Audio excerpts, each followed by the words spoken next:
Bismillahirrahmanirrahim and Assalamu alaikum my dear kids. I hope you will be fine. Today we are going to discuss class 6 lesson plant and photosynthesis lecture number 2 topic long question answer. Get ready your notebook, mention lesson plant and photosynthesis topic long question answer. Draw a margin line on right side of your notebook. Let us start. Question number 1. What is the role of glucose produced in plant? पौधों के अंदर जो glucose पैदा हो रहा है उसका क्या किरदार है? बेटा ग्लूकोज लास्ट वीडियो में मैंने बताया था कि ग्लूकोज वो खुराक होती है जो फोटोसिंथेसिस के ज़रिए से पौधों के अंदर पैदा होती है। पौधों के पत्तों के अंदर क्लोरोफिल मौजूद होता है जो सूरज की रोशनी को जज़्ब करता है। कार्बन डाइऑक्साइड को आबोहवा से पत्ते जज़्ब करते हैं और पानी को ज़मीन से जज़्ब करके पत्तों तक पहुंचाया जाता है। कौन पहुंचाता है? पत्तों की जड़ें पहुंचाती है। और इन सब को मिलाकर फोटोसिंथेसिस के ज़रिए जो खुराक पैदा होती है, जो शुगर पैदा होती है पत्तों के अंदर, उसको कहा जाता है बच्चों ग्लूकोज। अब इस ग्लूकोज का क्या किरदार है? आंसर सबसे पहले आपने हेडिंग लिखनी है रोल ऑफ ग्लूकोज, इसको अंडरलाइन करना है बच्चों।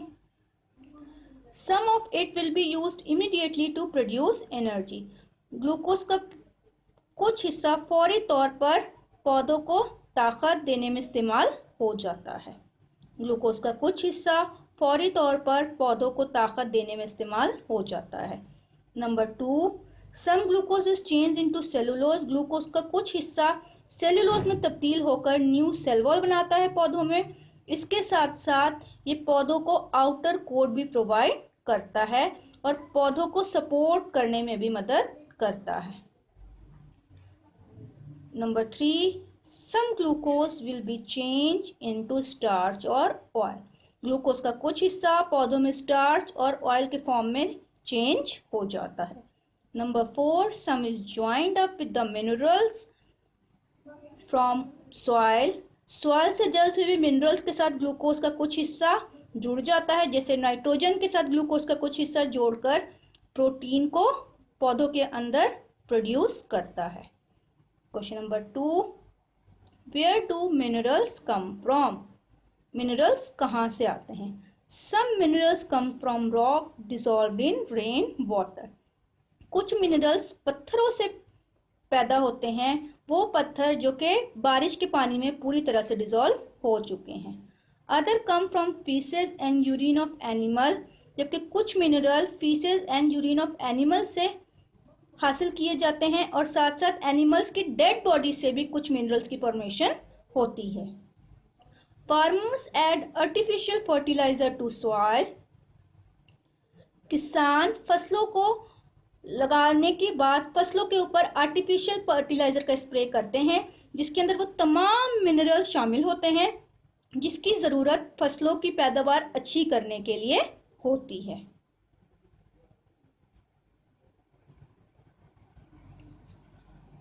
Question number 3, what is starch test. Starch test क्या है? आंसर सबसे पहले बच्चों अपनी हेडिंग लेनी है स्टार्च टेस्ट की, इसको अंडरलाइन करना है। It is an easy way of finding, एक आसान तरीका है if the leaves have produce any starch और नॉट, ये जानने का कि पत्ते ने किसी तरह का कोई स्टार्च पैदा किया है या नहीं। स्टार्च टेस्ट एक आसान तरीका है ये मालूम करने का कि पत्ते ने किसी तरह का स्टार्च पैदा किया है या नहीं। अब इसमें क्या क्या स्टेप्स होते हैं हम वन बाय वन देखेंगे। Number 1, put the leave in boiling water for about 2 minutes to soften it. सबसे पहले किसी भी पत्ते को उबलते हुए पानी में डाला जाता है 2 मिनट के लिए ताकि पत्ता सॉफ्ट हो जाए, नरम हो जाए। Number 2, heat the leave in alcohol to remove green colour. इसके बाद पत्ते को अल्कोहल में गर्म किया जाता है ताकि उसके अंदर से ग्रीन कलर किस वजह से होता है बच्चों? क्लोरोफिल की वजह से होता है। इस ग्रीन कलर को ख़त्म किया जा सके, यानी क्लोरोफिल को ख़त्म किया जा सके। सबसे पहले क्या किया गया? पत्ते को बॉइलिंग वाटर में डाला गया 2 मिनट्स के लिए ताकि वो नरम हो जाए। फिर उसको अल्कोहल में गर्म किया गया ताकि उसका ग्रीन कलर पूरी तरह से रिमूव हो जाए।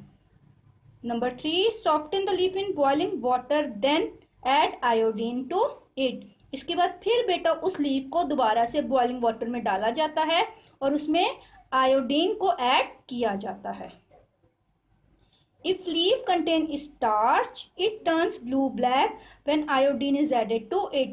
अगर उस लीफ में स्टार्च मौजूद होगा तो वो लीफ आयोडीन के ऐड होने के बाद ब्लू ब्लैक कलर में चेंज हो जाएगी। Starch reacts with iodine, starch iodine के साथ रिएक्ट करता है। Iodine turn from brown to blue black when added to starch, इसीलिए आयोडीन ब्राउन से ब्लू ब्लैक कलर में तब्दील हो जाती है जब वो स्टार्च पर डाली जाती है। If the leaf contain starch it will turn blue black, इसीलिए अगर लीव्स के अंदर स्टार्च मौजूद होगा तो आयोडीन के ऐड होने के बाद वो लीफ ब्लू ब्लैक कलर में तब्दील हो जाएगी। Now let us come to fill in the blanks. Number 1, plants are part of our food chain. पौधे हमारे फूड चेन का एक अहम हिस्सा है, यानी हमारी खुराक का एक अहम हिस्सा है। Number 2, sunlight energy is absorb by chlorophyll in plant. सूरज की रोशनी को क्लोरोफिल पौधों में जज्ब करता है। Stomata are tiny pores on underside of leaf. पौधों के दूसरी तरफ पौधों की बैक साइड पे छोटे छोटे सुराख मौजूद होते हैं जिसको कहा जाता है बच्चों स्टोमेटा। पौधे की बेटा 2 साइडें होती हैं, एक डार्क ग्रीन कलर की, एक लाइट ग्रीन कलर की। जो लाइट ग्रीन कलर की साइड होती है उसमें छोटे छोटे स्मॉल पोर्स मौजूद होते हैं जिनको कहा जाता है स्टोमेटा।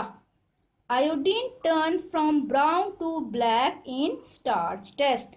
आयोडीन स्टार्च टेस्ट के दौरान बच्चों जब आयोडीन पत्ते के ऊपर डाला जाता है तो वो ब्राउन से ब्लैक कलर में तब्दील हो जाता है। Root hair increase surface area of root. जड़ों के अंदर जो छोटे छोटे रूट हेयर्स होते हैं वो जड़ों के जज्ब करने की ताकत को बढ़ाते हैं। Number 6, root hair absorb water by the process of osmosis. Root hair जमीन से पानी जज्ब करते हैं और उस जरिए को कहा जाता है osmosis. Living tissue of plant phloem. पौधे का जो जानदार टिश्यू है वो है बच्चों phloem. Glucose is change to cellulose to make new cell wall. पौधों के अंदर ग्लूकोज सेलुलोज में तब्दील होकर न्यू सेल वॉल की फॉर्मेशन करता है। Plant need minerals for healthy growth. पौधों को मिनरल्स की जरूरत हेल्दी ग्रोथ के लिए होती है। Phloem carry food in plant. Phloem एक ऐसा टिश्यू है प्लांट में जो कि खुराक को पत्तों से लेकर पौधों के मुख्तलिफ हिस्से तक पहुंचाने का काम करता है। थैंक यू सो मच बच्चों।